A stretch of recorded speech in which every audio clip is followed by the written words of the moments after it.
Iglesia Católica en Costa Rica activa protocolo para denunciar a sacerdotes por abuso de menores.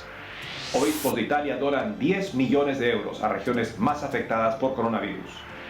Y lanzan seminario Pro Vida y Pro Familia para jóvenes entre 16 y 25 años. Hola amigos, gracias por estar con nosotros en EWTN Noticias. Los saluda Eddie Rodríguez Morel. Comenzamos el programa y nos vamos hasta Costa Rica con nuestra corresponsal Anastasia Telles, que nos trae información de la iglesia en ese país que habilitó un protocolo para denunciar a sacerdotes por abuso de menores. Adelante, Anastasia. Hola amigos, les saluda Anastasia Telles desde San José, Costa Rica, compartiendo con ustedes en esta temporada de lluvia característica de esta época en Costa Rica. Damos inicio comentando que la Iglesia Católica costarricense habilitó el protocolo para denunciar a sacerdotes por abuso de menores. Como respuesta al motu propio del Santo Padre, la Carta de Vos Estis Lux Mundi, la Comisión Nacional de Protección a Menores y Adultos en Vulnerabilidad, CONAPROME, de la Conferencia Episcopal de Costa Rica, publicó un protocolo que indica la forma de proceder ante un caso de abuso por parte de un miembro del clero hacia un menor o adulto en vulnerabilidad. Este nuevo esquema incluye la creación de comisiones en las 8 diócesis, encargándose del acompañamiento a las víctimas, además de realizar las investigaciones preliminares en caso de presentarse denuncias. Dichas comisiones trabajarán en coordinación con el Tribunal Eclesiástico, que antes centralizaba todas las denuncias canónicas interpuestas contra sacerdotes. Según detallaron, el fin de estos nuevos protocolos es agilizar el proceso y el acceso a la justicia eclesiástica como lo ordenó el Papa Francisco. Continuando con las noticias desde Costa Rica, las autoridades eclesiásticas del país dieron a conocer el protocolo de reapertura de templos. Como parte de las disposiciones por la pandemia del COVID-19, los templos debieron permanecer cerrados durante 3 meses. Las nuevas medidas de reapertura incluyen máximo 75 personas por servicio, control de ingreso por medio de etiquetes, separación en las bancas, no se permitirá la comunión en filas, tampoco se podrá cantar y las confesiones serán únicamente en casos extremos o especiales. Todas estas medidas buscan un proceso de reapertura ordenado y progresivo, de manera que solamente se abrirán templos filiales para las santas misas y a las 7 de la noche deberán estar nuevamente cerrados. Y para finalizar este reporte, les informo que el gobierno de Costa Rica aprobó el matrimonio igualitario para las personas homosexuales. Bajo este contexto, el obispo de la diócesis de Limón, Monseñor Javier Román Arias, manifestó que le pedía a Dios que se superen las divisiones que hacen daño. El prelado divulgó un mensaje en sus redes sociales en el que aclaró que no desea entrar en conflicto con nadie y reafirmó la posición de la Iglesia Católica en cuanto al matrimonio, pero apeló a la capacidad de superar diferencias. Monseñor Arias también manifestó que la belleza del matrimonio querido por Dios entre el hombre y la mujer estará siempre en la esencia de la Iglesia, más allá de cualquier ideología o ley. Cabe mencionar que el gobierno del presidente Carlos Alvarado Quesada aprobó el matrimonio igualitario para personas del mismo sexo el pasado mes de mayo, siendo Costa Rica el primer país de Centroamérica en permitirlo. Asimismo, esta misma administración aprobó la norma técnica para el aborto terapéutico, mientras los obispos de Costa Rica exigen que se dé a conocer el protocolo de atención para la aplicación en los centros de salud, con tal de asegurar el derecho fundamental a la vida. Bueno amigos, y con esto hemos llegado al final del reporte desde Costa Rica. Me despido por ahora. Saludos y bendiciones. Adelante, estudios. Gracias, Anastasia. El matrimonio es la unión potencialmente fecunda entre un hombre y una mujer con exclusividad, permanencia y apertura a la vida.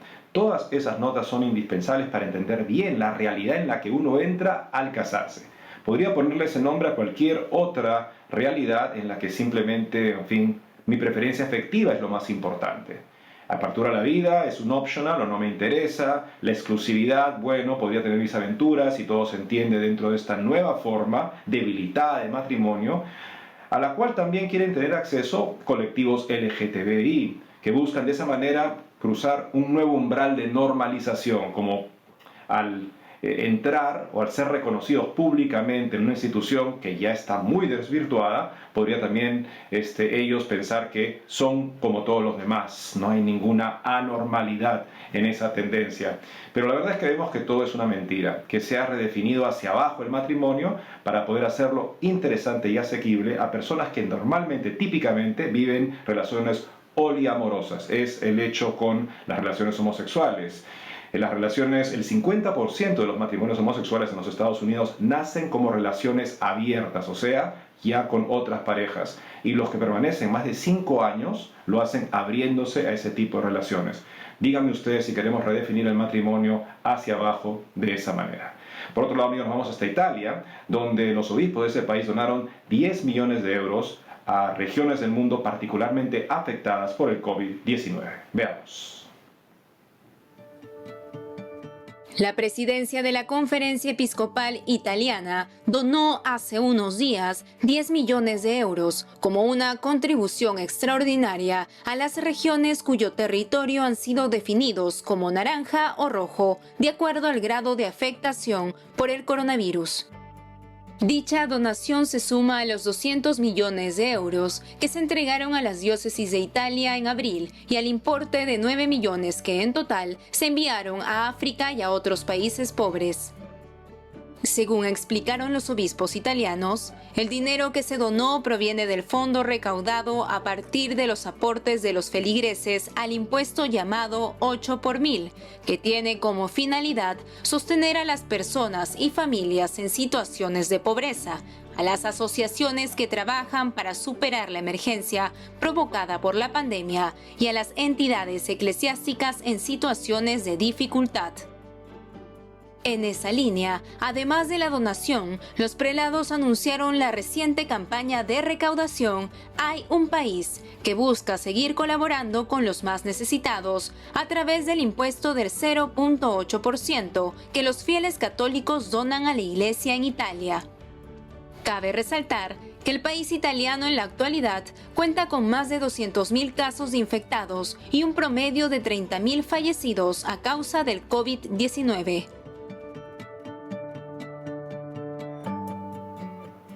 Por otro lado, en el mensaje para la Jornada Misionera Mundial 2020, que se celebrará este 18 de octubre, el Santo Padre señaló las principales pautas para afrontar los desafíos de la misión de la Iglesia tras el coronavirus.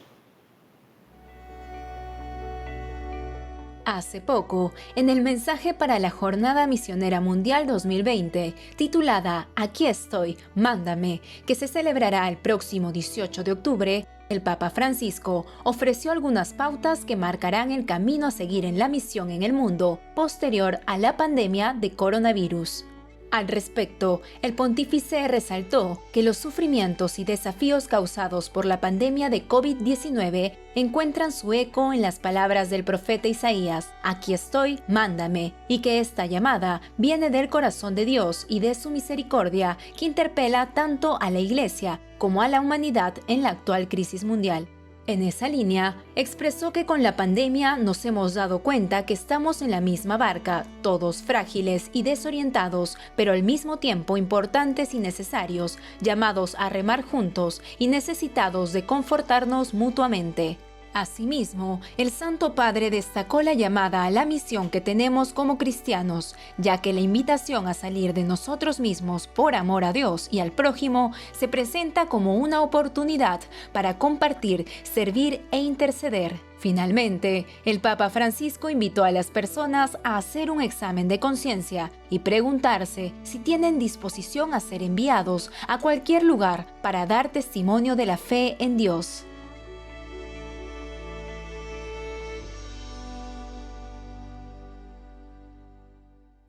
Ahora les contamos que hace unos días la Liga Binacional Pro Familia y Pro Vida en Estados Unidos abrió inscripciones para que jóvenes entre 17 y 23 años puedan participar del seminario Pro Vida y Pro Familia que estará realizándose hasta agosto de este año. Para contarnos más al respecto está con nosotros Osvaldo Quesada, director del capítulo de California de la Liga Pro Familia y Pro Vida en Estados Unidos. Gracias, Osvaldo, por estar con nosotros en EWTN Noticias. Muchas gracias por el espacio, Eddie. Cuéntanos, Osvaldo, ¿en qué consiste ese seminario juvenil y qué objetivo tienen con él? Este seminario juvenil consistirá de 12 sesiones sabatinas que incluyen una conferencia, un taller y un espacio para que los participantes trabajen en equipo en el desarrollo de actividades de impacto social, con el objetivo de formar una nueva generación de jóvenes católicos pro vida y pro familia. En ese sentido, ¿nos podrías contar cuáles son algunos de los temas importantes que se tratarán en este seminario juvenil? En este seminario se abordarán temas muy variados que van desde la dignidad humana, la sexualidad y la afectividad, noviazgo y matrimonio, aborto, suicidio, eutanasia, entre muchos otros. También contaremos con talleres que darán las herramientas prácticas a los participantes en temas como la oratoria, la argumentación lógica, el debate, la planeación estratégica. Y no nada más nos quedamos con el conocimiento y las habilidades, sino que también impulsamos a los jóvenes a la participación activa en la sociedad por el medio de desarrollo de actividades en equipo. Y contaremos con la participación de expositores de talla internacional, como Rodrigo Iván Cortés, que es el presidente del Frente Nacional por la Familia en México, como Trent Horn, que es un apologeta de una organización que se llama Catholic Answers, que es autor de más de 10 libros en apologética católica y defensa de la vida. Y al finalizar este evento, ¿los participantes tendrán alguna certificación? Los participantes al finalizar el seminario recibirán un diploma por parte de la Liga Binacional Pro Familia y Pro Vida, el cual será el certificado de haber cursado este seminario juvenil con nosotros. Y para los jóvenes interesados en inscribirse, dinos, Osvaldo, ¿dónde los pueden contactar? Claro que sí, nos pueden contactar en nuestro website, que es binationalleague.org. También nos pueden contactar por Facebook en nuestros eventos llamados Seminario Juvenil Pro Vida y Pro Familia, así como también en nuestras redes sociales como Instagram, en donde estamos como Binational League, y así también en TikTok. Osvaldo Quesada, muchas gracias por habernos acompañado hoy en EWTN Noticias. Muchas gracias por el espacio, Eddie. Gracias nuevamente, Osvaldo. Amigos, tenemos que hacer una pausa, pero al volver, Cardenal Turkson señala que el racismo aleja a jóvenes africanos de la iglesia. Además, gobierno premia a religiosa que alimenta a niños en la calle ante coronavirus. Ya regresamos con más información en EWTN Noticias.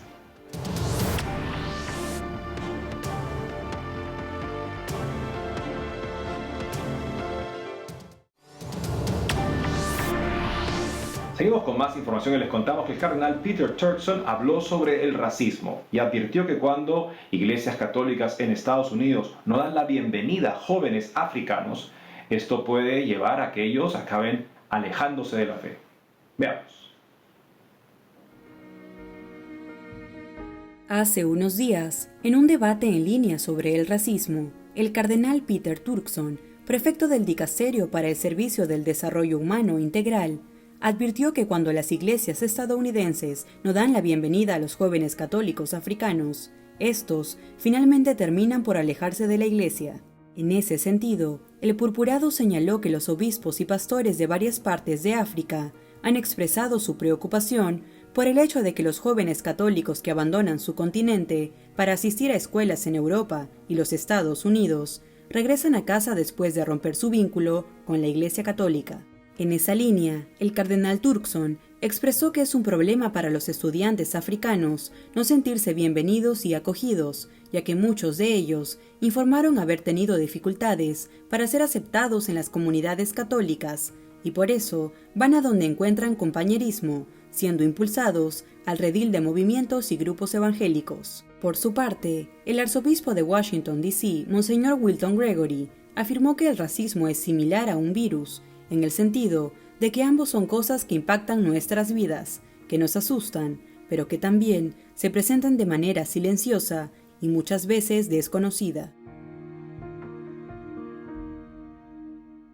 En otras informaciones, el gobierno de Kenia ha premiado a la hermana Winnie Mutuku, que se encarga de brindar alimento a los niños en las calles ante el coronavirus.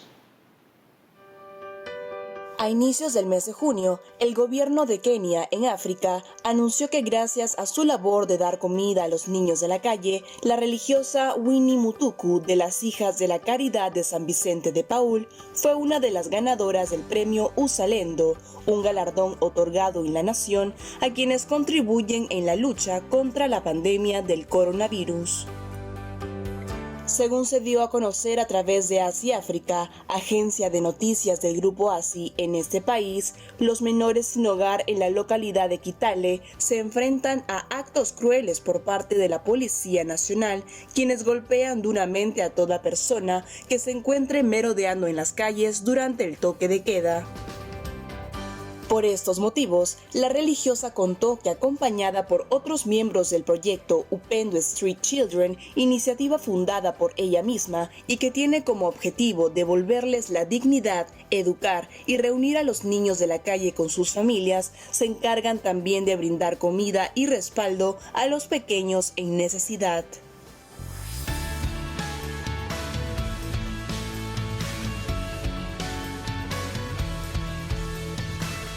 Asimismo, expresó que aunque ahora solo pueden alimentarlos, su mayor deseo es transformar sus vidas y brindarles un lugar de residencia permanente donde sean formados y educados.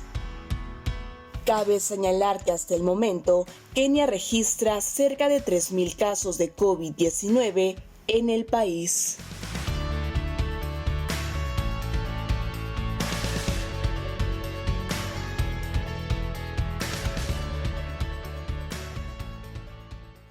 Pedro en una ocasión le preguntó al Señor: mira, hemos dejado todo para seguirte, ¿qué podremos esperar? Y el Señor no le dijo: sí, en efecto, qué pena, ustedes no van a tener familia a diferencia de los que sí se casan.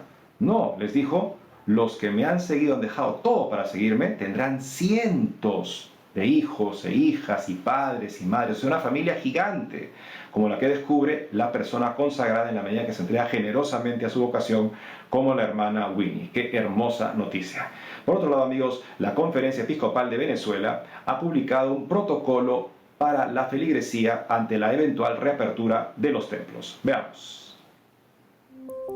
Ante el posible cese de la cuarentena por el COVID-19 en Venezuela, la presidencia de la Conferencia Episcopal Venezolana presentó recientemente el protocolo para la reanudación de servicios religiosos cuando se reaperturen las iglesias en el país.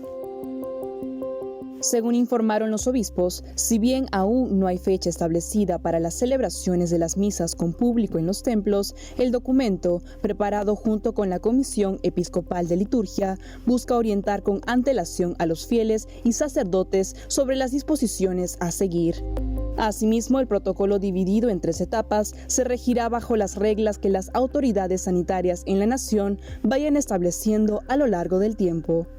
En esta línea, en la fase 1, el obispo de cada diócesis determinará desde cuándo los fieles asistirán a los templos para las celebraciones dominicales y diarias. En la fase 2, se prevé reactivar los servicios pastorales de las diócesis, parroquias y movimientos de apostolado, mientras que en la fase 3 se reanudará con normalidad la vida pastoral ordinaria. Cabe señalar que como disposiciones generales, cada obispo prorrogará la dispensa del precepto dominical y alentará a vivir la fe desde el hogar virtualmente a quienes tengan gripe o malestar corporal.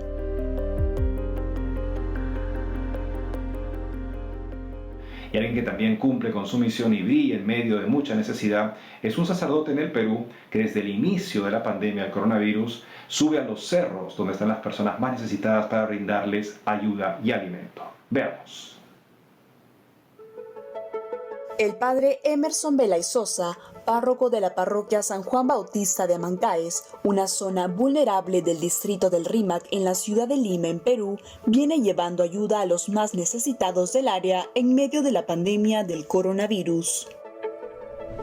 En recientes declaraciones a Así Prensa, el sacerdote contó que la ayuda es posible gracias a la colaboración de Cáritas Lima, el ejército peruano y los voluntarios que contribuyen con la repartición de víveres para aquellas familias en necesidad.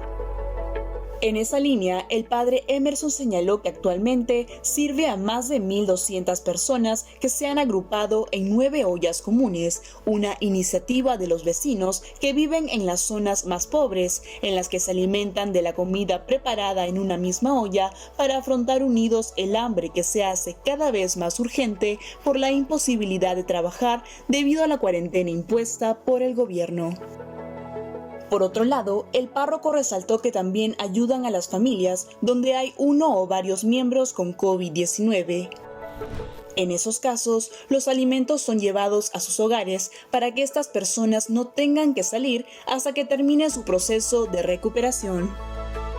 Para colaborar económicamente con el padre Emerson, puede ingresar a la página web oficial de Cáritas Lima o ponerse en contacto con él mismo a través de la página de Facebook de su parroquia, San Juan Bautista de Amancaes.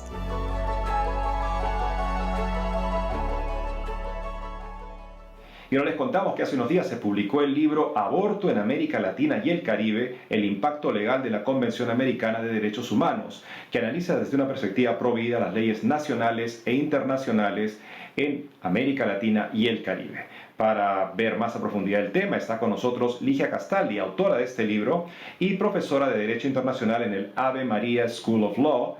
Además cuenta con una maestría de la Universidad de Harvard. Ligia, bienvenida a EWTN Noticias. Muchas gracias, Eddie, por la oportunidad. Ligia, cuéntanos, ¿cuál es el objetivo de esta obra? Sí, el objetivo es el de proporcionar información veraz y completa sobre, por una parte, la penalización del aborto en América Latina y el Caribe, y también sobre los derechos prenatales en estos países. Y además de ello, pues sobre los informes de la Comisión Interamericana de Derechos Humanos sobre aborto y los casos ante la Corte Interamericana de Derechos Humanos sobre aborto hasta el año 2019. Así que es la información más actualizada que está disponible por el momento. Y que cómo se explica que países suscriptores de esta convención hayan despenalizado el aborto cuando la persona está protegida desde su concepción, según esta convención. Pues Latinoamérica en general tiene una larga tradición jurídica de protección a la vida de la persona por nacer, y eso viene de nuestra fe católica, ¿no? De ese respeto que tiene nuestra fe por la dignidad humana en todas sus etapas de desarrollo, y no importa cuál sea su capacidad física o intelectual. De ahí nos viene esa tradición jurídica. Poco a poco ha ocurrido despenalización, sin embargo esta ha sido muy progresiva. Generalmente los estados permiten 1 o 2 causales por aborto. Únicamente hay un país que permite 3 causales por aborto, que es Barbados. Luego está Colombia, que ha creado un derecho al aborto bajo 3 causales. Sin embargo, ese derecho al aborto está limitado solamente a 3 causales. Diferente al derecho al aborto en Estados Unidos, derecho constitucional, me refiero al aborto en Estados Unidos, que es a través del embarazo por cualquier razón, no bajo 3 causales. Y Uruguay, que ha expandido el aborto, ha legalizado el aborto durante el primer trimestre. Fuera de esos 3 países, la mayoría de los países latinoamericanos siguen prohibiendo el aborto voluntario directo y lo penalizan en la mayoría de circunstancias, a excepción de 1 o 2 causales, que generalmente son vida de la madre y el aborto del concebido por violación. Por otro lado, Ligia, ¿qué opinas de esta estrategia abortista de despenalizar esta práctica por el camino judicial en vez del legislativo? Esa estrategia es bastante común y se ha utilizado en todas partes por los grupos pro aborto, porque generalmente es muy difícil obtener el apoyo de la población y de los legisladores para autorizar una práctica que obviamente voluntariamente y deliberadamente destruye a un niño por nacer. Entonces esto es mucho más fácil de hacer por las cortes, así se ha hecho en varios países. Es más fácil obtener consenso entre un grupo pequeño de 9 jueces, 7 jueces, y ahora se está intentando hacer ante la Corte Interamericana, en el caso de Octavia Murillo, por ejemplo, donde se obtuvo una sentencia en contra de Costa Rica y la Corte ordenó legalizar la fertilización in vitro a Costa Rica, a pesar de que en esa técnica se relaciona con la muerte deliberada e intencional de varios embriones humanos que se sacrifican para lograr un embarazo. Entonces, ahora se está haciendo a través de la Corte Interamericana también, lastimosamente. En otro aspecto, ¿consideras que la defensa de la vida está entrando en el debate de la sociedad latinoamericana o está aún relegado por otros temas como la pobreza? Pienso que si bien no es el tema principal, ¿no? En temas de derechos, en términos de derechos humanos, en el debate público sí es un tema que está ganando relevancia, porque creo que varios nos estamos dando cuenta en los países latinoamericanos que el derecho a la vida es la puerta de entrada, ¿no? Para la distorsión del derecho a la vida es la puerta de entrada para la relativización de otros derechos. Si se relativiza el derecho a la vida y llegamos a la conclusión que el niño por nacer no merece protección legal, pues entonces se abre la puerta para relativizar cualquier otro derecho humano. Finalmente, Ligia, ¿cómo pueden hacer los interesados en adquirir tu obra? Sí, se puede adquirir en el sitio web de Notre Dame University Press. En el botón de search pueden poner la palabra abortion y ahí aparecerá mi libro. Ligia Castaldi, muchas gracias por habernos acompañado en EWTN Noticias. Gracias a ustedes. Muchas gracias, Ligia, y con eso, amigos, hemos llegado al final del programa de hoy. Gracias por haber estado con nosotros. No dejen de seguirnos como siempre en las redes sociales y en ewtnnoticias.com. Hasta pronto.